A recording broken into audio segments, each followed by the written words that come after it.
Hello दोस्तों। तो कल तक हम इस क्वेश्चन को देख रहे थे, तो फिर इसके बाद हम आगे बढ़ते हैं, अगला सवाल देखते हैं इसके बाद। तो अगला क्वेश्चन जो आया है इससे वो ये आया है कि if x square minus three x plus two, ये हमें क्या दिया हुआ है? ये हमें एक फैक्टर दिया हुआ है। किसका? इस एक्सप्रेशन का। एक्सप्रेशन कौन सा है? X raise to four minus p x square plus q. तो ये बोल रहा है कि पी और क्यू इनमें से किस इक्वेशन को सेटिस्फाई करेंगे, पी और क्यू इनमें से किस समीकरण को संतुष्ट करेंगे, हमें इसका आंसर यहाँ पे निकालना है। ठीक है, तो सवाल को फिर स्टार्ट करते हैं। हमने कल बात की थी कि जो रूट आते हैं किसी इक्वेशन के, वो सेटिस्फाई करते हैं उस इक्वेशन को, है ना। तो ये बोला गया है कि यहाँ पर एक्स की power four minus p x square plus Q, इसका मैं फैक्टर दिया हुआ है। ठीक है, इसका मैं फैक्टर या गुणज दिया हुआ है, गुणनखंड दिया हुआ है। और वो क्या दिया हुआ है? वो दिया हुआ है हमें x square minus three x plus two.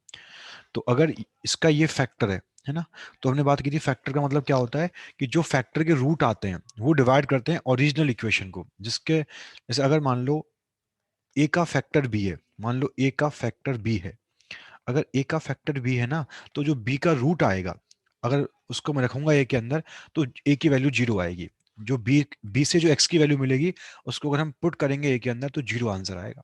ठीक है, तो अगर इस इक्वेशन का इक्वेशन कौन सा है? एक्स की power four minus p x square plus Q, अगर इसका एक factor x square minus three x plus two है, तो जो इसके गुणनखंड करने पर जो इसके रूट्स आएंगे, ठीक है, जो इसके रूट्स आएंगे वो क्या होंगे? वो उस इक्वेशन के क्या करेंगे? उसको जीरो कर देंगे। तो फिर मैंने यही काम कर दिया। ठीक है, तो इसके फैक्टर क्या है? देखो, इसके फैक्टर हम निकाल सकते हैं आसानी से। तो x square minus three x plus two के मैंने फैक्टर कर दिए। तो फैक्टर क्या होंगे उसके? इसको माइनस थ्री एक्स को ब्रेक कर दिया। ब्रेक कहाँ पे कर दिया? ऐसे ब्रेक कर दिया, minus two x minus x plus two, ऐसे लिख दिया इसको। तो अब क्या करेंगे? यहाँ से एक्स कॉमन ले लिया, तो x into X minus to, और यहाँ से आ गया minus one into X minus two. तो इसका एक फैक्टर आ गया एक्स माइनस वन, और इसका एक फैक्टर आ गया अपना एक्स माइनस टू। ठीक है, तो ये इसके हमने क्या कर दिए? इस पूरे के फैक्टर कर दिए। तो यहाँ से अब हम रूट्स निकालेंगे कि रूट्स क्या क्या आएंगे इसके। तो अब मैं अगर x minus one into X minus to के रूट्स निकालूंगा, तो एक बार तो मैं इसको जीरो करूंगा और एक बार मैं इसको जीरो करूंगा। तो x इक्वल टू वन आ गया, और x एक बार इसको जीरो करने पर x इक्वल टू टू आ गया। तो मतलब x इक्वल टू वन भी इसका रूट होगा एक, और x इक्वल टू टू भी इसका रूट होगा, क्योंकि जो फैक्टर दिया था उससे हमने निकाला x को। तो उन x को रखने पर क्या होगा? वो इक्वेशन सेटिस्फाई होगी, वो वाली। तो एक तो x इक्वल टू वन लेंगे और एक हम x को टू लेंगे। ठीक है, तो रख देते हैं। तो जैसे हमने x को वन पुट किया, पुट x बराबर वन, जैसे हमने यहाँ पर x को वन पुट किया, इक्वेशन क्या थी? इक्वेशन हमारे पास था x की power four minus p x square plus q. तो जैसे हमने x को यहाँ पर वन पुट कर दिया, तो हमारे पास क्या आ गया? वन की power four minus P into one square plus Q बराबर जीरो आ गया। तो कितना आ गया? One minus P plus Q बराबर जीरो। तो एक रिलेशन तो ये आ गया कि one minus P plus Q बराबर जीरो होगा। ठीक है, एक काम करते हैं, पी और क्यू को राइट में भेज देते हैं, क्योंकि ऑप्शन हमें उस तरह के दिए हुए हैं। तो पी प्लस क्यू बराबर कितना आ गया? वन आ गया। ये तो आया एक्स बराबर वन रखने पर। अगली बार हमने क्या किया? एक्स को हमने अगली बार दो रख दिया। तो अगली बार हमने एक्स को क्या रख दिया? दो रख दिया, क्योंकि दो भी उसका रूट है, तो दो भी सेटिस्फाई करेगा उस इक्वेशन को। तो अगली बार हमने अगर एक्स को टू पुट कर दिया इस इक्वेशन के अंदर, देखो क्या आएगा उस केस में। तो ये आ जाएगा हमारा एक्स की power four minus p x square plus Q, satisfy करेगा। रखने पर जीरो वैल्यू मिलेगा, क्योंकि वो उसका रूट है, वो उसका मूल है, तो रखने पर सेटिस्फाई करेगा। तो हमने एक्स को ले लिया टू, तो ये आ गया टू की power four sixty minus P into two का स्क्वायर, तो फोर और प्लस का क्यू बराबर जीरो आ गया। अब जैसे हमने इसको राइट में भेजा, तो four P plus sorry four p minus Q कितना आ गया? सिक्सटीन आ गया। तो दो वैल्यू, दो हमारे पास समीकरण आएंगे। एक तो आएगा p प्लस क्यू बराबर वन, और एक आएगा फोर पी माइनस क्यू बराबर सिक्सटीन। तो देखते हैं कौन कौन से ऑप्शन आएंगे। तो p प्लस क्यू बराबर वन आया एक तो, और अरे सॉरी यहाँ गलती हो गई, ये p minus q is equal to one आएगा, सॉरी, क्योंकि वो अगर उसको राइट में भेजेंगे तो नेगेटिव प्लस का हो जाएगा और प्लस का नेगेटिव हो जाएगा। तो p minus q equal to one आएगा एक तो, और एक four p minus q is equal to sixteen आएगा। तो p minus q is equal to one, तो ये तो ऑप्शन वन और थ्री में हो रहा है। और फोर पी प्लस क्यू कितना आया? Four P plus sorry four p minus Q sixteen आया। तो four p minus Q sixteen कहाँ पर है? ऑप्शन नंबर वन में ही है। तो दोनों काम ऑप्शन नंबर वन में हो रहे हैं, तो यही क्या होगा इसका? यही इस क्वेश्चन का आंसर बन जाएगा। ठीक है, चलिए आगे बढ़ते हैं। इसके बाद अगला क्वेश्चन देखते हैं। ठीक है, तो ये भी एकदम आसान सवाल है। देखो, लिखा हुआ है x प्लस वन जो है इसका फैक्टर है इस इक्वेशन का, तो p की वैल्यू निकालनी है। अब फैक्टर तो देखते ही दिमाग में क्या आएगा कि अगर x प्लस वन इसका एक फैक्टर है, तो मतलब क्या हुआ कि x को अगर हम इसको जीरो कर देते हैं हम, तो इसको जीरो करने पर जो x का मान आएगा, जो x का वैल्यू आएगा, उस पर ये क्या बन जाएगा, उस पर ये जीरो बन जाना चाहिए। तो जैसे हमने इसको जीरो के बराबर करा, x हमारे पास -1 आ गया, तो क्या बोलेंगे अपन, -1 पर ये जीरो बन जाएगा। तो रख दो इसको। तो इक्वेशन क्या थी हमारे पास, इक्वेशन हमारे पास है x⁴ plus p-3 into x cube minus 3p-5 into x square plus 2p-9 into x और प्लस का 6। क्या बोलेंगे हम कि अगर मैं इसको एफ एक्स मान लूं, अगर मैं इसको एफ ऑफ एक्स मान लूं, फंक्शन ऑफ एक्स मान लूं, एक्स में एक फलन मान लूं, तो इसकी वैल्यू क्या आएगी, -1 पे, -1 पे इसकी वैल्यू जीरो आएगी, क्योंकि -1 इसका रूट है। तो अगर मैंने एक्स को -1 ले लिया, तो ये -1⁴ प्लस p-3 इंटू -1 का स्क्वायर, सॉरी -1 का क्यूब, तो वो -1 ही हो जाएगा, माइनस 3p-5 इंटू -1 का स्क्वायर प्लस का 1 हो गया, और फिर आएगा 2p-9 इंटू -1, और फिर क्या आ गया, प्लस का 6 आ गया। ठीक है। अब अगर हम वैल्यू फाइंड करें तो कितना करेंगे, इसको जीरो करेंगे, इसको देखते हैं जीरो करने पर क्या आएगा। तो -1⁴ 1 आ गया, मल्टीप्लाई करेंगे माइनस साइन से इसको, तो -p प्लस का 3 आ गया, मल्टीप्लाई करेंगे माइनस साइन से इसको, तो -3p प्लस 5 आ गया, इसको ही मल्टीप्लाई करेंगे माइनस साइन से, तो -2p प्लस का 9 आ गया, और प्लस का 6 बराबर क्या आ गया, जीरो आ गया। अब अगर इसको निकालें अपन, तो ये -p -3p -2p कितना हो गया, ये हो गया हमारा -6p, है ना, -6p हो गया। एक और तीन चार, चार और पाँच नौ, नौ और नौ 18, 18 और 6 24, तो -6p प्लस 24 बराबर जीरो आ गया। तो 24 बराबर 6p आ गया। तो p किसके बराबर आ गया, p बराबर आ गया 4 के। तो बस यही क्या आ गया, यही अपने प्रश्न का उत्तर आ गया, p इज इक्वल टू 4। तो ऑप्शन नंबर 2 जो होगा, ये इस सवाल का सही उत्तर बन जाएगा। आसान सवाल था एकदम। चलिए आगे बढ़ते हैं, इसके बाद अगला सवाल देखते हैं। तो ये बोल रहा है कि if the polynomial F X is equal to 2x⁴ plus K X cube minus 75k is divided by X, then reminder is 150, then the value of k। अगर इसको हम x से विभाजित करने पर अगर शेषफल 150 है, तो k का मान क्या होगा। अच्छा, x से विभाजित किया, सॉरी, डिवाइड इसको x से किया है, डिवाइड x से किया है, तो ये बोल रहा है कि रिमाइंडर जो आएगा वो 150 आएगा, है ना। तो कोई नहीं, फिर कर लेते हैं क्वेश्चन को। ठीक है। तो हमें निकालना है यहाँ पर कि k की वैल्यू कितनी आएगी। अब देखो होता क्या है, देखो होता यार ये है कि जैसे अगर मान लो कोई भी मेरे पास फलन है, कोई भी मेरे पास फंक्शन है, अगर मान लो मुझे उसका रिमाइंडर निकालना है, जैसे मैंने मान लो उसको x बराबर, मतलब x माइनस अल्फा, मतलब जैसे मान लो मेरे पास ये कोई फंक्शन है, ये मान लो मेरे पास ये एफ एक्स है कोई, x² माइनस 3x+2 ये फंक्शन है। अब मान लो मुझे, मैंने इसको डिवाइड कर दिया, डिवाइड किससे कर दिया, डिवाइड कर दिया इसको x+2 से, मान लो मैंने इसको इससे डिवाइड किया। तो अब मुझे इसको डिवाइड करने पर जो रिमाइंडर आएगा वो निकालना है ना।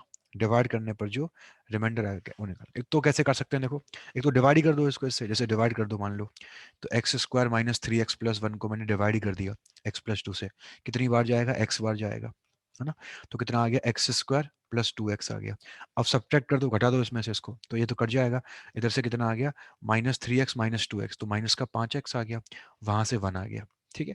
अब कितना, कितनी बार कटेगा ये, अब कटेगा ये -5 लेंगे अपन, तभी माइनस का 5x आएगा, तभी हटेगा यहाँ से ये। तो ये माइनस का 5x माइनस का 10 आ गया। फिर सब्ट्रैक्शन कर दिया, तो ये तो कैंसिल हो गया, और ये कितना आ गया, ये हमारे पास जो है वो 11 आ गया। ठीक है, कितना आ गया, ये 11 हमारे पास यहाँ पर आ जाएगा, जैसे हमने इसका क्या कर दिया, सब्ट्रैक्शन कर दिया यहाँ पर। ठीक है। तो एक तो हम ऐसे कर सकते हैं यहाँ पर, ठीक है, कि हमने डिवाइड करके देख लिया। देखो बाकी एक तरीका ऐसा भी होता है यार, ये तो मान लो मेथड नंबर 1 हो गया, तरीका नंबर 1 हो गया करने का। देखो एक तरीका ये भी है करने का कि बिना डिवाइड के भी कर सकते हैं। तो बिना डिवाइड करे कैसे करेंगे, कि देखो इससे डिवाइड कर रहे हैं x+2 से, तो तुम रूट को निकालो, रूट को निकाला हमने, तो मतलब इसको जीरो करके x निकालते हैं अपन, है ना। तो डिवाइड किससे किया, डिवाइड किया है हमने x+2 से। ठीक है। तो उससे हमने क्या किया, x को निकाला, अगर जीरो कर देंगे उसको तो फिर x की वैल्यू कितनी आएगी इससे, x की वैल्यू -2 आएगी, ठीक है। अब इस x को तुम रख दो समीकरण में, है ना, इस x को तुम रख दो समीकरण में, जो इस पे वैल्यू आएगी ना वही उसका रिमाइंडर होगा, ठीक है। अगर वैल्यू जीरो आ गई तो मतलब डिवाइड करेगा कंप्लीटली, रिमाइंडर जीरो आएगा। अगर जीरो नहीं आई तो मतलब डिवाइड नहीं करेगा कंप्लीटली, कुछ ना कुछ रिमाइंडर, कुछ ना कुछ शेषफल बचेगा उसका, ठीक है। तो देखते हैं। तो अभी मैं क्या कर रहा हूँ, जो मेरे पास एफ एक्स सवाल में दिया था, क्या दिया था सवाल में, F x x square minus three x plus one, और मैंने क्या कर दिया, जो यहां से मुझे x मिला मैंने उस x को यहां पर रख दिया। तो f ऑफ -2 निकालते हैं, तो कितना आएगा, -2 का स्क्वायर -3 इंटू -2 और प्लस का 1 आएगा, ठीक है। तो कितना आ गया देखो, -2 का स्क्वायर 4 आ गया, ये प्लस का 6 और ये प्लस का 1, तो कितना आ गया 11 आ गया। तो यहाँ से भी वही आंसर आ गया हमारा, ठीक है। तो बजाय डिवाइड करने के आसान ये रहेगा कि जिससे वो कर रहा है ना उसका रूट निकालो, और उसका रूट निकाल करके जो वैल्यू आएगी उसको पुट करो, और तुम्हें उससे मिल जाएगा शेषफल या रिमाइंडर कितना है, ठीक है। तो इस सवाल में भी हम यही काम करेंगे। इसमें क्या बोल रहा है वो, इस सवाल पर आते हैं।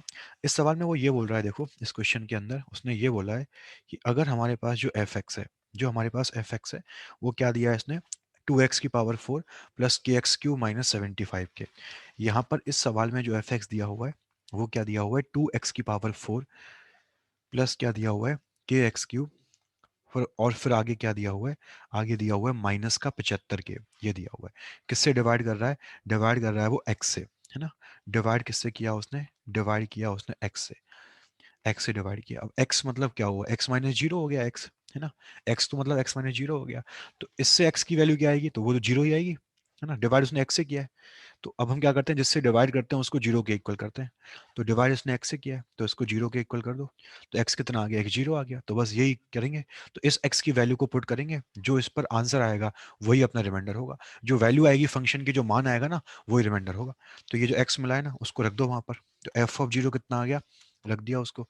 तो आ गया 2 इंटू 0 रेज टू 4 प्लस के इंटू जीरो का क्यूब माइनस 75 इंटू 0। ये सॉरी 75 इंटू के, क्योंकि के तो के ही रहेगा, वो तो एक्स से स्वतंत्र है, एक्स से सॉरी एक्स से इंडिपेंडेंट है। तो वो जो वैल्यू आएगी वही आएगा, है ना। तो ये रिमाइंडर आएगा। तो शेषफल या रिमाइंडर क्या आ गया, शेषफल या रिमाइंडर हमारा आ गया यहाँ पर कितना, ये तो जीरो हो गया, ये कितना आ गया, ये भी जीरो हो गया, और ये आ गया माइनस, माइनस का 75 के आ गया, ठीक है। सवाल में क्या दिया उसने कि रिमाइंडर कितना है, रिमाइंडर 150 है, तो तुम उसको इसके इक्वल कर दो, तो ये कट जाएगा। तो कितना आंसर आ गया अपना, अपना आंसर आ गया के बराबर -2। तो कितना के का वैल्यू होगा, के का वैल्यू होगा -2 के बराबर। तो ऑप्शन नंबर 1 जो है ना वही इसका फाइनली आंसर बन जाएगा। चलिए आगे बढ़ते हैं, इसके बाद अगला सवाल देखते हैं। अगेन ये भी बहुत सरल सवाल है यार। बोला गया है कि एक हमें इक्वेशन दे रखी है, हमने अभी सवाल किया इस तरह का कि x की power 4 minus p x square plus Q, है ना। इसका हमें एक फैक्टर दिया हुआ है, ठीक है। इसका हमें क्या दिया हुआ है, गुणनखंड दिया हुआ है, ठीक है। और गुणनखंड हमें क्या दिया हुआ है इसका, हमें गुणनखंड दिया हुआ है इसका एक्स स्क्वायर माइनस 3x+2। अब गुणनखंड का मतलब क्या होता है कि जो भी यहाँ से x की वैल्यू आएंगी, जो भी यहाँ से x की वैल्यू आएंगी उनको अगर मैं रखूंगा तो उन पर वो जीरो बन जाएगा, ये मतलब होता है गुणनखंड का, ठीक है। तो अगर ये इसका गुणनखंड है तो इसको क्या करेंगे, इसके हम रूट निकालेंगे, इसको हम लीनियर फॉर्म में कन्वर्ट करेंगे, इसके हम रूट निकालेंगे यहाँ से, ठीक है। तो रूट कैसे निकलते हैं, तो इसको हमने ब्रेक कर दिया, अभी ब्रेक किया है। अभी इस तरह का सवाल क्या था एक, तो ये -2x minus x plus two ऐसे आ गया। तो यहाँ से x into X minus two -1 into X minus two. तो क्या क्या आ गया हमारे पास, x-1 into X minus two आ गया, है ना। तो रूट्स क्या क्या है देखो, तो रूट्स जो मेरे पास आए, इसका तो रूट 1 आ गया और इसका रूट 2 आ गया। तो हम क्या बोलेंगे कि अगर गुणनखंड से हमें x की जो वैल्यू मिल रही है ना, वो देखो गुणनखंड का मतलब क्या होता है कि वो कंप्लीटली डिवाइड करेगा उसको, मतलब उसको उससे डिवाइड करने पर शेषफल जीरो आएगा, ठीक है। तो 1 और 2 को अगर हम लेके चलेंगे, उनसे हम डिवाइड करेंगे तो शेषफल जीरो आएगा। तो कितनी वैल्यू आएगी फंक्शन की, हमने अभी बात करी है, जिसको डिवाइड करने पर रिमाइंडर जीरो आता है उस पर शेषफल की वैल्यू क्या आएगी, जीरो आएगी, ठीक है। तो क्या करेंगे अपन, अगर हमारा ये एफ एक्स मान लिया हमने, तो एफ ऑफ 1 और एफ ऑफ 2 कितना आएगा, जीरो आएगा, ठीक है। तो अब हमारा एफ एक्स हमने क्या मान लिया, एफ एक्स हमें सवाल में दिया हुआ है, कितना दिया हुआ है सवाल में, एक्स की power 4 minus p x square plus Q, ये हमारा एफ एक्स है। तो हम क्या बोलेंगे कि एफ ऑफ 1 भी जीरो आएगा और एफ ऑफ 2 भी जीरो आएगा। तो एफ ऑफ 1 कितना आ गया, एक्स को 1 ले लिया तो 1 माइनस पी प्लस क्यू कितना आएगा, जीरो आएगा। एफ ऑफ 2 कितना आएगा, ये भी जीरो आएगा। हमने कितना ले लिया एक्स को, 2 ले लिया एक्स को, तो ये हो गया 2 की पावर 4, तो 16 माइनस पी इंटू 2 का स्क्वायर तो 4p प्लस क्यू, ये भी कितना आ गया, ये भी 0 आ गया। तो दो समीकरण है और दो ही हमारे पास अननोन है, पी और क्यू। तो कैसे निकालते हैं, दोनों को सब्ट्रैक्ट कर दो, दोनों को सब्ट्रैक्ट कर दिया तो दोनों इक्वेशन का हमने क्या कर दिया, सब्ट्रैक्शन कर दिया। उससे क्या होगा, क्यू से क्यू कट जाएगा, है ना। और इधर कितना आ गया, 1 - 16 तो माइनस का 15, और ये minus P minus minus 4p तो प्लस का 3p, क्यू से क्यू कट ही जाएगा, बराबर 0। तो 3p बराबर 15 आ गया। तो p किसके इक्वल आ गया, p 5 के बराबर आ गया। अब अगर p 5 है तो रख दो p को 5, तो q कितना आएगा वहां से, q हमारा 4 आ जाएगा। तो p बराबर 5 एंड q बराबर 4, ये आ जाएगा इस सवाल का उत्तर। ठीक है, p बराबर 5 एंड q बराबर 4, जो कि हमारा ऑप्शन नंबर 2 है। ठीक है, तो ऐसे कर लिया इसको। आगे बढ़ते हैं, इसके बाद अगेन फिर वही सवाल आ गया, है ना। तो क्या बोला गया है कि x-1 एंड x+2 देखो ये सारे सवाल आरपीएससी के ही हैं यार। एक भी सवाल मैंने खुद से नहीं फ्रेम किया यहाँ पर, सारे क्वेश्चन वही हैं जो आरपीएससी के पेपर्स में आए हुए हैं। तो यहाँ पर हमारे पास जो इक्वेशन है वो क्या दिया हुआ है हमें, वो दिया हुआ है हमें x³ plus 10x² plus mx plus n, है ना। और इसके हमें क्या दिए हुए हैं, दो फैक्टर दिए हुए हैं। फैक्टर का मतलब क्या हुआ, कंप्लीटली डिवाइड करेगा, उस पर जो x की वैल्यू आएगी उसको लेके चलेंगे, उस पर शेषफल या रिमाइंडर जो है वो 0 आना चाहिए। तो फैक्टर क्या क्या दिए हुए हैं, एक तो दिया हुआ x-1 और एक दिया है हमारे पास x+2। तो अगर मैं x-1 को 0 के इक्वल करूंगा तो मेरे पास x1 आ जाएगा, अगर मैं x+2 को 0 के इक्वल करूंगा तो मेरे पास x-2 आ जाएगा। तो ये दोनों क्या है इसके, ये दोनों फैक्टर हैं उसके। एक तो फैक्टर इसका 1 है, प्लस का 1, और एक फैक्टर इसका -2 है। हम क्या जानते हैं कि जो फैक्टर होते हैं उन पर अगर हम वैल्यू फाइंड करेंगे तो वैल्यू क्या आएगी, 0 आएगी। ठीक है, तो अब हमारे पास एफ एक्स क्या है, जो लिखा हुआ है उसको ही एफ एक्स मान लेते हैं। तो एफ एक्स कितना है हमारा, एफ एक्स है हमारा एक्स की power 3 plus 10x² plus m x plus n, ये हमारा पास एफ एक्स है। तो अगर x इक्वल टू 1 भी उसका रूट है और x इक्वल टू -2 भी उसका रूट है, तो इन पर हमें 0 वैल्यू मिलनी चाहिए। तो एफ ऑफ 1 निकाल लेते हैं, कितना आएगा, 0 आएगा। तो क्या करा हमने, हमने x को 1 ले लिया, कितना आ गया देखो 1 पर ये, तो ये 1 का cube 1 plus 10 into 1² 10 plus m plus n बराबर क्या आ गया, 0 आ गया। और हम क्या बोलेंगे, -2 भी रूट है उसका, तो -2 पे भी कितनी वैल्यू आएगी, 0 वैल्यू आएगी उस पर। तो f ऑफ -2 निकाल लेते हैं। ठीक है, तो कितना आएगा, -2 का क्यूब आएगा तो ये -8 आ गया, प्लस 10 इंटू -2 का स्क्वायर तो 40 आ गया, प्लस m इंटू -2 तो -2m आ गया, और प्लस का n बराबर 0 ही आ जाएगा। दो समीकरण है और दो ही अननोन है। तो फर्स्ट इक्वेशन से क्या आ गया, फर्स्ट इक्वेशन से अगर मैं इसको फर्स्ट मान लूं, इसको मैं सेकंड मान लूं, तो फर्स्ट इक्वेशन से क्या आ गया, m प्लस एन बराबर -11 आ गया। और सेकंड इक्वेशन से क्या आ गया, -2m प्लस एन कितना आ गया, -8 प्लस 40 तो 32 आ गया। तो ये माइनस का 32 आ गया। क्या करेंगे, इनको फिर से सब्ट्रैक्ट कर दिया ताकि हमें m और n मिल जाए। तो सब्ट्रैक्शन करेंगे इन दोनों का, तो m माइनस -2m 3m आ जाएगा, n से n कट जाएगा, इधर कितना आएगा, -11 और प्लस का 32, तो कितना हो जाएगा ये हो जाएगा हमारा -11 प्लस का 32, तो ये हो जाएगा हमारा कितना, ये हो जाएगा -21, सॉरी प्लस का 21 हो जाएगा, है ना। तो m कितना आ गया हमारा, m आ गया 7 के बराबर। तो n कितना आएगा हमारा, n आएगा हमारा -18 के बराबर। ठीक है, तो ये m और n की वैल्यू आ जाएंगी इस, क्योंकि अगर हम m को 7 लेंगे तो यहाँ से n कितना आ जाएगा, -18 आ जाएगा। तो आंसर क्या आ गया, m 7 और n -18। ठीक है, अच्छा, अभी एम और एन तो निकाल दिया, लेकिन वो अब आगे क्या पूछ रहा है कि उसका तीसरा गुणनखंड कौन सा होगा, है ना। उसके जो बाकी के गुणनखंड, वो एम और एन का मान नहीं पूछ रहा। अच्छा, मुझे लगा कि वो एम और एन के मान पूछ रहा है, बाकी वो ये नहीं पूछ रहा, वो ये पूछ रहा है कि उसका तीसरा गुणनखंड क्या आएगा। ठीक है, तो कोई बात नहीं, अब एम और एन तो आ ही चुके हैं हमारे पास, तो हम थर्ड निकाल लेते हैं। ठीक है, तो फाइनली जो हमारा एफ एक्स है वो क्या बन चुका है, जो हमारा पॉलिनोमियल फंक्शन है वो क्या बन चुका है, वो बन चुका है अपना x³ plus 10x² plus m x plus n. तो m कितना है, 7 है, और n कितना है, -18, तो 7x - 18, ये अपना एफ एक्स बन चुका है। किससे डिवाइड हो रहा है ये, गुणनखंड क्या क्या है इसके, एक गुणनखंड है x-1 और एक गुणनखंड x+2। तो तीसरा निकालना है कि तीसरा क्या आएगा, है ना। तो देखो, तो देखो तीसरा कैसे निकालेंगे, तो डिवाइड कर देते हैं उससे, है ना। तो दो दो जो गुणनखंड दिए हुए हैं हमें, दो गुणनखंड दिए हुए हैं, वो क्या क्या दिए थे अपने को, वो दिए थे अपने को x-1 इंटू x+2, ये गुणनखंड हमें दिए थे। ठीक है, तो इनको मल्टीप्लाई कर देते हैं ताकि एक पूरा वो एक द्विघात समीकरण या फिर एक क्वाड्रेटिक हमारे पास आ जाए जो उसका पूरा फैक्टर हो, है ना। तो इनको मल्टीप्लाई करेंगे तो क्या आएगा, x into x x², 2x minus x तो प्लस का x-2, तो कंप्लीटली डिवाइड करेगा इसको, है ना। देखते हैं क्या होता है फिर। तो इसको डिवाइड कर दिया, किसको, x³ plus 10x² plus 7x और फिर आगे है माइनस का 18। डिवाइड कैसे कर रहे हैं, डिवाइड कर रहे हैं x square plus x minus 2 से, ताकि तीसरा फैक्टर निकाल सकें। तो कितनी बार डिवाइड होगा, एक्स बार डिवाइड होगा, तो यहाँ पे कितना आ गया, x cube plus x square minus 2x आ गया। अब घटाएंगे इसको, तो एक्स क्यूब से एक्स क्यूब गया, 10x स्क्वायर में से एक्स स्क्वायर गया तो 9x स्क्वायर आ गया, और 7x में से 2x गया तो 9x आ गया, और वहां से ले लिया हमने माइनस का 18। अब ये कितनी बार डिवाइड हो गया, अब ये 9 बार डिवाइड हो गया। ठीक है, तो 9x square plus 9x minus 18 ये आ गया, तो रिमाइंडर तो जीरो आ गया, और वो आना भी चाहिए था। तो तीसरा फैक्टर कौन सा है, तीसरा फैक्टर ये वाला है। ठीक है, तो तीसरा गुणनखंड कौन सा है इसका, तीसरा गुणनखंड जो आया हमारे पास वो इसका क्या है, वो इसका तीसरा गुणनखंड है, और वो कितना है, वो है हमारे पास x+9 के बराबर। तो ये उत्तर आ गया इसका। थर्ड गुणनखंड क्या है इसका, थर्ड गुणनखंड है इसका x+9। ठीक है, तो आंसर क्या आएगा, x+9 will be correct answer. ठीक है, चलिए आगे बढ़ते हैं। सॉरी, तो इस सवाल पे आते हैं, लास्ट क्वेश्चन देख लेते हैं एक। देखो इसमें क्या दिया हुआ है यार, कि हालांकि ये क्वेश्चन पॉलिनोमियल का तो नहीं है, लेकिन एक जनरल क्वेश्चन है, ये मतलब बेसिक सवाल है ना, तो इसको भी हम पॉलिनोमियल में लेके चल सकते हैं। तो इस सवाल में दिया हुआ है कि अगर A square plus B square plus C square A B plus B C plus C A से बड़ा है, तो ये सत्य कब होगा, ये सत्य कब होगा, इसके बारे में बात करना है। ठीक है, तो देखो A square plus B square plus C square, हमें क्या दिया हुआ है, हमें दिया हुआ है, पहले ए बी लिख दिया, फिर बी सी लिख दिया, फिर सी ए लिख दिया। इससे हमें क्या दिया हुआ है, बड़ा दिया हुआ है। ठीक है, तो इसको मैंने क्या किया, इसको जो राइट में लिखा हुआ है ना, इसको मैंने लेफ्ट में शिफ्ट कर दिया। कहाँ पे भेज दिया, लेफ्ट में ही भेज दिया। तो ये आ जाएगा A square plus B square plus C square minus A B minus B C minus A C, और ये आ जाएगा अपना पॉजिटिव, है ना।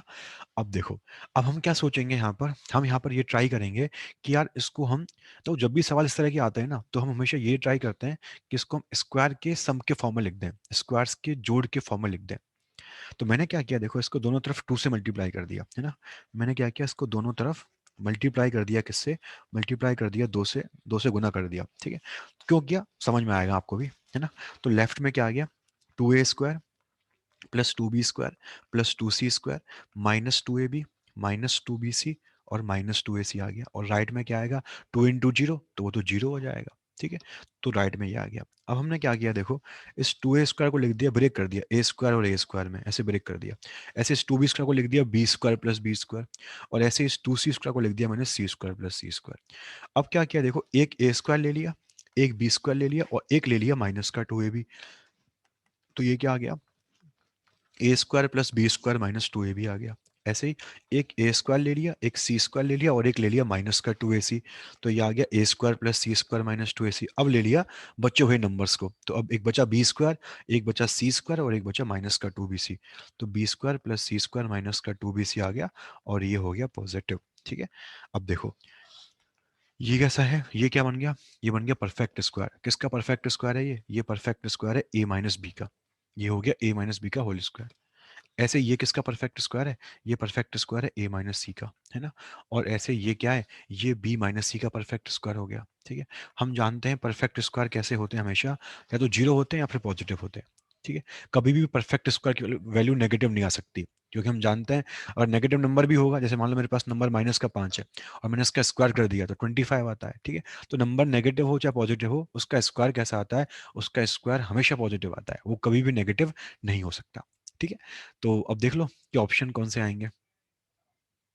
तो अब हम बात करें यहाँ पर, देखो हमें यहाँ पर क्या करना है, पॉजिटिव वाली बात करनी है कि पॉजिटिव कब आएंगे। तो देखो हमेशा पॉजिटिव आएंगे ये, हमेशा ही पॉजिटिव आएंगे। ठीक है, मतलब ये भी ये नंबर भी पक्का पॉजिटिव है, ये नंबर भी पक्का पॉजिटिव है, ये नंबर भी पक्का पॉजिटिव है। तो तीनों नंबर हमेशा पॉजिटिव है, तो हम क्या बोलेंगे, इनके इनका सम भी क्या आएगा, अगर तीनों नंबर पॉजिटिव है तो उनका फिर जोड़ या सम क्या आएगा, वो भी पॉजिटिव आएगा। ठीक है, बस देखो एक बार दिक्कत आ सकती है, एक जगह दिक्कत आ सकती है, कब, जब ये सब जीरो बन जाए, है ना। मतलब क्या हो जाए कि अगर मान लो a बराबर b बराबर c हो गया, अगर मान लो a बराबर b बराबर c हो गया, तो a बराबर b है तो ये जीरो बन जाएगा, तो ये भी जीरो हो जाएगा, और ये भी जीरो हो जाएगा, और ये भी जीरो हो जाएगा। तो उसके अलावा तब क्या होगा, तब इसका सम जीरो आ जाएगा। तो वही केस है जब ये जीरो आएगा, क्योंकि उसको क्या मतलब, उसको क्या है, उसको पॉजिटिव चाहिए। ठीक है, तो तब जीरो आएगा तो उसको हम नहीं लेके चलेंगे। उसके अलावा कुछ भी होगा ना, और कुछ भी होगा, तो हमेशा पॉजिटिव ही आएगा, क्योंकि हम यहाँ पर स्क्वायर्स को जोड़ रहे हैं। स्क्वायर का सम कैसा आता है, स्क्वायर का सम हमेशा पॉजिटिव ही आता है। तो दिक्कत कब आएगी, दिक्कत तब आएगी हमारे पास कब, जब ये सब जीरो हो जाएंगे, बाकी तो कोई दिक्कत नहीं है। तो अब चेक करते हैं कौन सा ऑप्शन सही होगा इसके हिसाब से। ठीक है, ऑप्शन 1 दिया है, केवल धनात्मक वास्तविक संख्या है, पॉजिटिव रियल नंबर्स ओनली, बिल्कुल सही नहीं है ये, क्योंकि सारे नंबर हो सकते हैं। ऑप्शन बी दिया होल नंबर्स ओनली, गलत है ये वाला। तो ऑप्शन थ्री दिया रेशनल नंबर ओनली, तो ये भी गलत है। ऑप्शन फोर दिया इसने all non zero real number, तो ये सही है, ठीक है, क्योंकि यहाँ पर क्या होगा, यहाँ पर नॉन जीरो रियल नंबर आएंगे तो वो हो जाएगा। लेकिन देखो इसमें एक चीज मिसिंग है मेरे हिसाब से, इसको ये चीज लिखनी चाहिए कि ए बी सी जो है वो बराबर नहीं है, बराबर नहीं है, ठीक है, तब जाकर ऑप्शन नंबर फोर सही बन जाएगा। ठीक है, देखो कोई दिक्कत नहीं है इसको, बाकी दिक्कत इसको तब है जब तीनों नंबर बराबर हो जाएंगे, तब ये जीरो आएगा। ठीक, तो या तो इसको क्वेश्चन में थोड़ा चेंज कर देना चाहिए, यहाँ पर इक्वल लगा देना चाहिए, यहाँ पर इक्वल, ठीक है, अगर यहाँ पर इक्वल लगा देना तब ज्यादा सही रहेगा, तब इसका बिल्कुल आंसर ऑप्शन नंबर फोर बन जाएगा। फिर हम कुछ भी लें एबीसी, कोई दिक्कत नहीं है, फिर तो जीरो भी लें तब भी कोई दिक्कत नहीं है, ठीक है। अभी इसने एक गलती यहाँ पर ये कर दी कि इसने ये केस नहीं लिया कि अगर तीनों नंबर बराबर हो गए तो क्या होगा, तो अगर तीनों नंबर इक्वल हो जाएंगे ना हमारे, तो उस केस में क्या होगा, ये पूरा जीरो बन जाएगा, और वो जीरो को लेने वाला नहीं है, ठीक है, उसमें ही दिक्कत है, बाकी कोई दिक्कत नहीं है। तो इसने कुछ इस तरह का ऑप्शन दिया ही नहीं, तो मेरे हिसाब से इस तरह की बात करना ही नहीं चाह रहा, ठीक है, इस तरह की बात करना ही नहीं चाह रहा, तो कोई दिक्कत नहीं। तो हमारे आंसर क्या आएगा इसका, ऑप्शन नंबर फोर बन जाएगा, क्योंकि सिर्फ धनात्मक नंबर कैसा भी हो, नंबर पॉजिटिव हो नंबर नेगेटिव हो, इस बात से कोई फर्क नहीं पड़ता। फर्क किससे पड़ रहा है कि एक ही जगह दिक्कत आ रही थी जब सारे नंबर बराबर हो जाएंगे, उसकी इसने बात ही नहीं करी कहीं यहाँ पर, तो फिर तो कोई दिक्कत नहीं है, ऑप्शन नंबर फोर ही सही आंसर बन जाएगा। बाकी मेरे हिसाब से क्वेश्चन करेक्ट बनता अगर ये ऑप्शन फोर में ये लिखता कि all non zero real numbers but ABC all are not equal at same time, लेकिन सभी एबीसी एक साथ बराबर नहीं है, तो उस केस में ये सही बन जाता। बाकी इसने कुछ ऐसा लिखा नहीं, तो फिर ठीक है, चलो कोई बात नहीं, फिर भी इन सब में सबसे सटीक ऑप्शन जो है वो ऑप्शन नंबर फोर ही है, तो इसी को इस केस में सही माना जाएगा। ठीक है, चलिए, थैंक यू फॉर वॉचिंग।